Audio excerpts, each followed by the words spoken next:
आज हमारा टॉपिक है गैस्ट्रोइंटेस्टाइनल डिसऑर्डर। ठीक है, गैस्ट्रोइंटेस्टाइनल डिसऑर्डर में क्या होता है, बहुत सारी बीमारी आती है हमारी जो हमारी पेट से रिलेटेड होती है। जैसे कि जब हम खाना खाते हैं ईसोफेगल से जाता है, ईसोफेगल्स के बाद हमारा स्टमक में जाता है। तो जब हमारा स्टमक में खाना जाता है उसके बाद जो हमारा मूवमेंट स्टार्ट होता है, उसके बाद जो हमारी बीमारी होती है आज वो पढ़नी है हमें। उन्हें बोलते हैं हम गैस्ट्रोइंटेस्टाइनल डिसऑर्डर, यानी कि जो हमारी ईसोफेगस से लेके हमारे पेट तक की प्रक्रिया है पूरी, उसके अंदर जो बीमारी होगी उसे बोलेंगे हम गैस्ट्रोइंटेस्टाइनल डिसऑर्डर। तो गैस्ट्रोइंटेस्टाइनल डिसऑर्डर में हमारी सबसे पहले है gastroesophageal reflux. Gastroesophageal reflux, gastroesophageal reflux में क्या होता है, जब हम खाना खाते हैं ये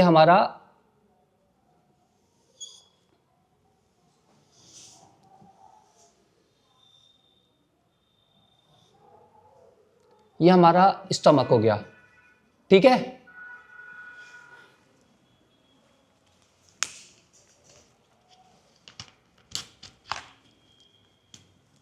और ये हो गया हमारा ईसोफेगस। ठीक, अब यहां पर लिखा है गैस्ट्रोइसोफेगल रिफ्लक्स, ये आ गया हमारा ईसोफेगस, यानी कि अगर कोई भी बीमारी होगी तो वो यहां से लेकर यहां तक होगी। अब होता क्या है इसमें, जब हम खाना खाते हैं, खाना खाने के बाद हमारा ईसोफेगस है, ईसोफेगस से हमारा कहाँ आता है, पेट में आता है। जब ईसोफेगस से खाना हमारा यहाँ पेट में आ जाता है, आने के बाद क्या होता है, यहाँ पर हमारे स्फिंक्टर लगे होते हैं। स्फिंक्टर ये क्या होते हैं, ये ओपनिंग और क्लोजिंग के लिए रेस्पॉन्सिबल होते हैं। यहाँ पर हमारी एक ओपनिंग और क्लोजिंग होती है यहाँ पर, कि जिससे हमारा खाना वापस ना जा पाए। अब क्या होता है, कभी कभी ऐसा होता है हम खाना बहुत ज्यादा एक्सेस अमाउंट में खा लेते हैं। ये खाना हमने एक्सेस अमाउंट में खा लिया, एक्सेस अमाउंट में हमने खाना खा लिया।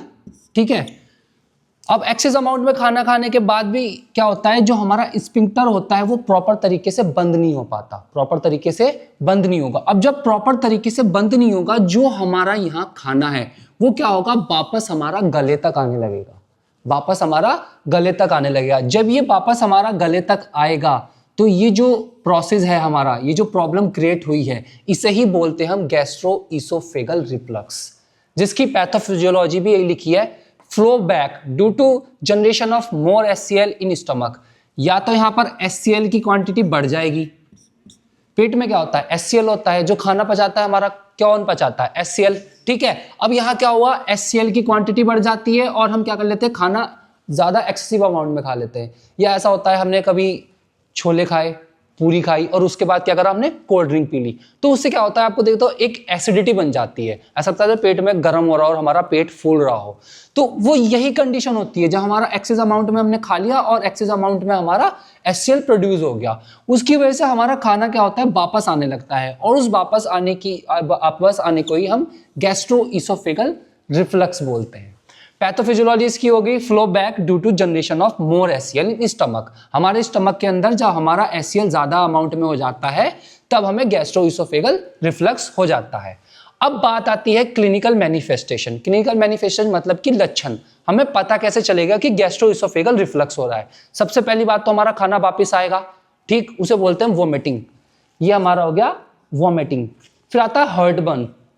अब कभी कभी ऐसा होता है तुम डॉक्टर के पास जाते हो, ज़्यादातर लेडीज़ के होता है, ठीक है, जो फीमेल्स होती हैं उनके होता है, वो बोलती है डॉक्टर साहब आज मेरी छाती में दर्द हो रहा है, यहाँ पर दर्द हो रहा है। तो वो यहाँ पर दर्द क्यों हो रहा है, वो दर्द इसलिए ही हो रहा है कि जो HCl का अमाउंट है वो ज़्यादा हो गया हमारी बॉडी में, जिसकी वजह से क्या हो गया, हार्ट बर्न होने लगा। ठीक है, हार्ट बर्न है ये, हार्ट बर्न होने लगता है। दूसरा है हमारा इरिटेशन। इरिटेशन मतलब हमें अजीब अजीब सा लगने लगता है कि पेट में गुड़गुड़ हो रहा है, अजीब सा लगने लगता है कि पता नहीं कैसे अजीब अजीब, पेट हमारा भारी होने लगता है। तीसरा वोमिटिंग, मैंने बताया था कि गले से जब खाना आता है तो वो वोमिटिंग हो गया हमारा। चौथा हो गया हमारा बर्निंग। बर्निंग मतलब जलन होने लगती है, पेट में जलन होने लगती है। तुम डॉक्टर के पास जाते हो, डॉक्टर से बोलते हो डॉक्टर साहब मेरे पेट में जलन सी हो रही है, पेट में गर्मी हो रही है बहुत ज्यादा। डॉक्टर क्या करता है, तुम्हें क्या करता है, एक रेपिप्राजोल का कैप्सूल दे देगा या एंटासिड्स दे देगा कोई भी।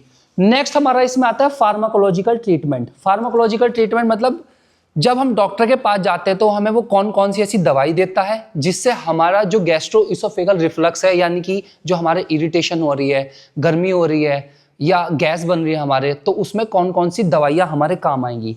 सबसे पहले आती है एंटासिड्स। एंटासिड्स में आती है हम कैल्शियम कार्बोनेट, एक वो देता है तुम्हें एल्यूमिनियम हाइड्रोक्साइड जेल, एक सिरप दे देता है, उसका नाम है एल्यूमिनियम हाइड्रोक्साइड जेल। वो क्या करता है, वो उसे शेक करके तुम्हें 2 ढक्कन वहीं पिला देगा गर्म पानी में, जिससे क्या होगा तुम्हारे पेट में जितनी भी गर्मी हो रही है वो सारी तुम्हारी दूर हो जाएगी। कैसे? अब ये जितनी भी है हमारी, जैसे H2 ब्लॉकर्स हो गया, प्रोटॉन पंप इनहिबिटर्स हो गया, डोम्पिडोन हो गया, रेनिटिडीन हो गई, या तुम ज्यादातर जो कैप्सूल लेते हो DSR लेते हो, ज्यादातर डॉक्टर जो लगाता है DSR लगाता है। अब वो काम कैसे करते हैं? अब DSR का काम क्या होता है, ये HCl है, HCl एक्सिस अमाउंट में बन रहा है हमारा।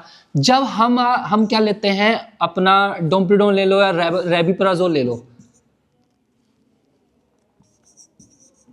रेबिप्राजोल ले लिया हमने, जब हम रेबिप्राजोल का कैप्सूल खाएंगे तो ये जो हमारा HCl है ये क्या करेगा, इसे न्यूट्रलाइज कर देगा, न्यूट्रलाइज कर देगा। अब जो प्रॉब्लम हो रही थी हमें गैस्ट्रोइंटेस्टाइनल डिसऑर्डर में, इसोफेगल रिफ्लक्स में जो प्रॉब्लम हो रही थी वो हो रही थी एक्सिस अमाउंट। एक्सिस अमाउंट किसका बन रहा था, HCl का।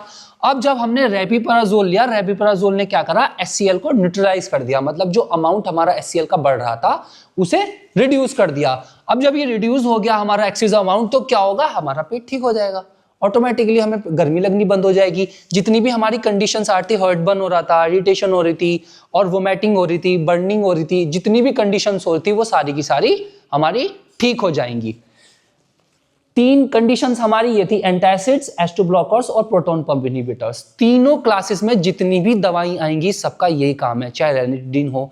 अब ज्यादातर अभी भी जब तुम डॉक्टर के पास जाते हो तो वो क्या लगाता है, सबसे ज्यादा एसिलॉक लगाता है, एसिलॉक 150 या एसिलॉक 300, जो क्या करता है, तुम्हें अगर किसी भी कॉम्बिनेशन के साथ अगर तुम्हें बुखार हो रहा है, पैरासीटामोल के साथ क्या करेगा, वो एसिलॉक लगाएगा। क्यों?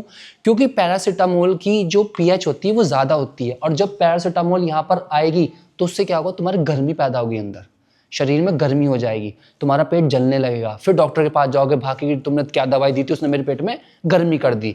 तो जिससे गर्मी ना हो उस वजह से वो क्या करता है, इन तीनों कॉम्बिनेशन को साथ लगा के देता है हमारे किसी भी दवाई के साथ, पैरासीटामोल हो, डाइक्लोफेनेक हो, एक्लोफेनेक हो।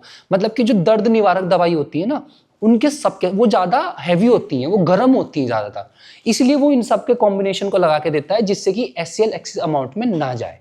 ठीक है, अगर एक्सिस अमाउंट में HCl जाएगा तो इसोफेगल रिफ्लक्स होगा ही होगा। अब गैस्ट्रोइंटेस्टाइनल डिसऑर्डर के अंदर एक बीमारी और आती है जिसका नाम है पेप्टिक अल्सर। पेप्टिक अल्सर जो बीमारी है वो ज्यादातर आमतौर पर अब देखी जाती है। क्यों? क्योंकि हमारा खाना पीना ऐसा हो चुका है, पिज़्ज़ा खा रहे हैं, मोमोज खा रहे हैं, बर्गर खा रहे हैं, उसके साथ एक वो रेड वाली चटनी आती है वो खा रहे हैं, उसमें क्या होता है, मिर्ची ज़्यादा होती है। तो एक बात का ध्यान रखना, जितनी भी हम ये मिर्च वाली चीज़ जो तीखा खाते हैं, तीखा या तेल का, ये क्या करता है, हमारे पेट में जाके एक्सेस करता है अमाउंट को, HCl को। ठीक है, अब देखते हैं पेप्टिक अल्सर की पैथोफिजियोलॉजी क्या है। Occur due to imbalance between defensive HCl and aggressive factor. हमारे 2 एग्रेसिव और डिफेंसिव फैक्टर होते हैं पेट के अंदर, जो क्या करते हैं, एक बैलेंस बना के रखते हैं। अगर HCl ज्यादा होगा तो पेप्सिक वाला जो होता है वो उसे मेंटेन कर देता है, वो रिलीज हो जाता है। अगर पेप्सिन वाला ज्यादा होगा तो HCl क्या करेगा, HCl रिलीज हो जाएगा और उसे कम कर देगा, एग्रेसिव फैक्टर और डिफेंसिव फैक्टर। लेकिन हम क्या हुआ, हमने एक्सेस अमाउंट में HCl ले लिया, यहां भी हमने सेम यही करा था, एक्सेस अमाउंट में HCl लिया था। अब एक्सेस अमाउंट में ये HCl ले लिया तो इसका वजूद तो खत्म कर दिया इसने, इम्बैलेंस हो गया दोनों के बीच में, और इसकी वजह से हमें क्या होगा, पेप्टिक अल्सर। अब दोबारा से यहां ले लेते हैं, ये एक लेयर होती है यहां पर म्यूकस, एक म्यूकोसा बोलते हैं इसे, म्यूकोसा लेयर होती है यहां पर एक, ये पेट की हमारी एक परत होती है जो क्या करती है, HCl को होल्ड करके रखती है, HCl को। अब HCl क्या है, हाइड्रोक्लोरिक एसिड है, कंसंट्रेटेड है। अगर तुम उसे हाथ लगाओगे तो जल जाएगा, जलेगा, हाथ लगाने के बाद वो जल जाएगा, तुम्हारे हाथ पे जरा सा भी गिर जाए ना, तुम्हारा हाथ पूरा जलने लगेगा, बर्न होने लगेगा। तो ये क्या है, अब वो हमारे पेट में है, अब हमारे पेट में, हमारा पेट तो अब तक जल जाना चाहिए था, लेकिन वो अभी तक नहीं जला। क्यों? क्योंकि ये म्यूकोसा लेयर जो है HCl की एक तरीके से कवरिंग करता है, होल्ड करके रखता है पूरा, ये पूरा होल्ड करके रखेगा HCl को, जिससे क्या होगा, हमारा HCl हमारे पेट को नहीं जलाएगा। ठीक है, अब होता क्या है, इस म्यूकोसल लेयर पे जब एक्सेस अमाउंट में HCl हो जाता है, या due to helicobacter pylori virus. ये एक तरीके का बैक्टीरिया वायरस होता है जो क्या करता है, हमारे स्टमक पे अटैक करता है और यहाँ पर क्या करता है, ऐसे छल्ले पैदा कर देता है। ये जो छाले पड़ जाते हैं हमारे पेट पे यहाँ पर म्यूकोसल लेयर के ऊपर, इन्हें ही हम पेप्टिक अल्सर बोलते हैं।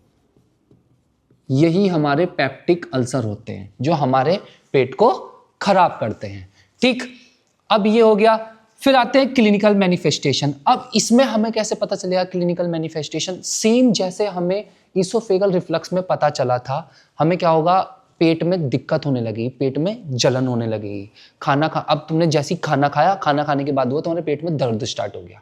क्यों जैसी वो खाना आया वो यहाँ पर लगा, यहाँ पर ये फूड आ गया, ये फूड जैसे आया यहाँ पर आया और यहाँ पर आती क्या हुआ, ये जो छाले पड़े हुए थे उन पर लगा।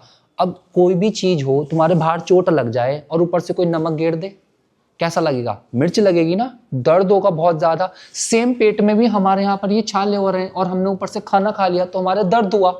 बहुत सारी कंडीशंस में होता है, जैसे में वायरल इन्फेक्शन हो जाता है कोई, मान लो हमें डेंगू हो गया, डेंगू हो गया या मलेरिया हो गया, हम क्या करते हैं जब खाना खाते हैं ना पेट में दर्द स्टार्ट हो जाता है, डॉक्टर एक टेस्ट लिख देता है कि जाके चेक करा लो, कभी अल्सर्स हो गए हो तुम्हारे पेट में, छाले हो गए हो, तो वो यही है पेप्टिक अल्सर, जो हमारे पेट में छाले हो जाते हैं। जैसे ही हम खाना खाते हैं तो उसमें डॉक्टर क्या बोलता है, दलिया दो खाने के लिए, सिर्फ दलिया दो, चाय बंद कर दो, दूध बंद कर दो, तीखा बंद कर दो, सिर्फ दाल का पानी दो।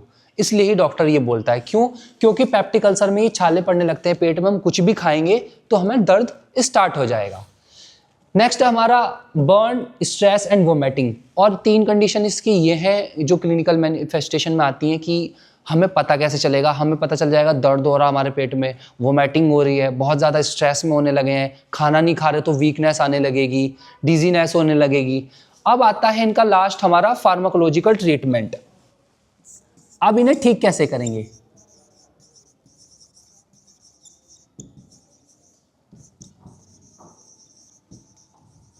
फार्माकोलॉजिकल ट्रीटमेंट में लिखेंगे हम कि कौन कौन सी ऐसी दवाई होंगी जिससे हम पेप्टिक अल्सर को ठीक कर सकते हैं।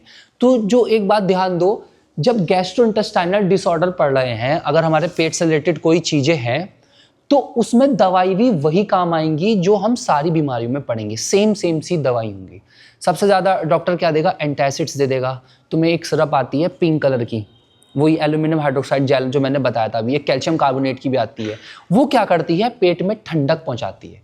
अच्छा, पहले गांव के लोग क्या करते थे, खाने के साथ मट्ठा पिया करते थे, छाछ बोलते हैं ना, छाछ पिया करते थे। क्यों? अगर हमारे पेट की कोई एक्सेसिव गर्मी है, ज़्यादा गर्मी है या एचसीएल ज़्यादा होता तो वो उसे क्या करता था, न्यूट्रलाइज कर देता था। अब हमने क्या करा, हमने दवाई, छाछ तो सबको नहीं मिलता, हर किसी को नहीं मिलता मट्ठा, तो डॉक्टर क्या करता है, दवाई दे देता है। एक हाइड्रोक्साइड जेल होता है, एल्यूमिनियम हाइड्रोक्साइड जेल, वो क्या करता है, इस गर्मी को कम कर देता है। ठीक है, जब ये गर्मी कम हो जाएगी तो हमारा पेट जलना बंद हो जाएगा, और जब गर्मी कम हो जाएगी, एचसीएल अमाउंट में कम हो जाएगा, तो ये हमारे ये बनने भी बंद हो जाएंगे।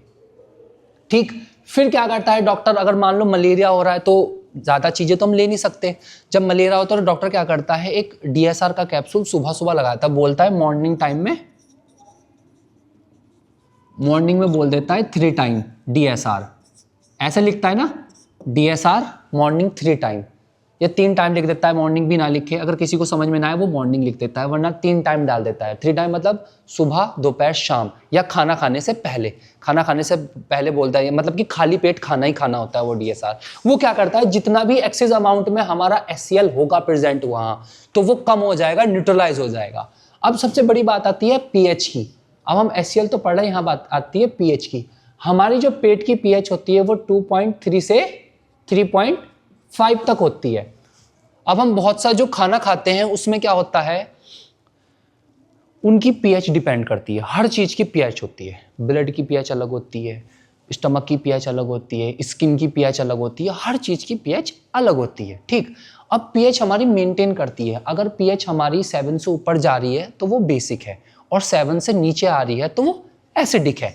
तो यहाँ पर HCl है तो बेसिकली 2.3 3.5 है, 2.3 से 3.5 है, तो वो वैसे ही HCl हो गया हमारा। ठीक, अब जब ये हमारा HCl है तो हमें ध्यान भी देना है कि हमें किस तरीके का खाना खाना है। अगर हम ज़्यादा एसिडिक खाना खाएंगे, तो वो यहाँ पर भी एसिड प्रेजेंट है और हमारे खाने में भी एसिड प्रेजेंट है। तो वो क्या करेगा, हमें इस कंडीशन पे ले आएगा कि हमें गैस्ट्रोइंटेस्टाइनल डिसऑर्डर होगा ही होगा। जरूरी नहीं है इसमें दो बीमारियां, गैस्ट्रोइंटेस्टाइनल रिफ्लक्स ही है, पेप्टिक अल्सर भी है, और भी बीमारी है इसमें। अल्कोहलिक लिवर डिसीज़ है, एक बाउल डिसीज़ है हमारे जो पेट में होने लगती है। अल्कोहलिक लिवर डिसीज़ है जिसमें अल्कोहल के कंजप्शन की वजह से हमारा लीवर खराब हो जाता है। गुजरता तो वो पेट से ही है, पहले तो आएगा पेट में ही, उसकी पीएच ज़्यादा है, वो एसिडिक है, और जब पेट में आएगा वो भी ज़्यादा है। इसलिए तुमने देखा होगा ज़्यादातर जितने भी ज़्यादा एक्सेसिव अमाउंट में अल्कोहल लेने वाले पर्सन हैं उन्हें क्या होता है, वोमिटिंग आ जाती है। अगर वो कुछ खा रहे हैं और अल्कोहल ले रहे हैं उसके साथ, वो क्या होता है, बैक मार जाता है। ये लिखा है ना, फ्लो बैक मार जाता है, और उसमें क्या आ जाता है, गैस्ट्रोइसोफेगल रिफ्लक्स। ये सारी की सारी हमारी कंडीशन है, ठीक है।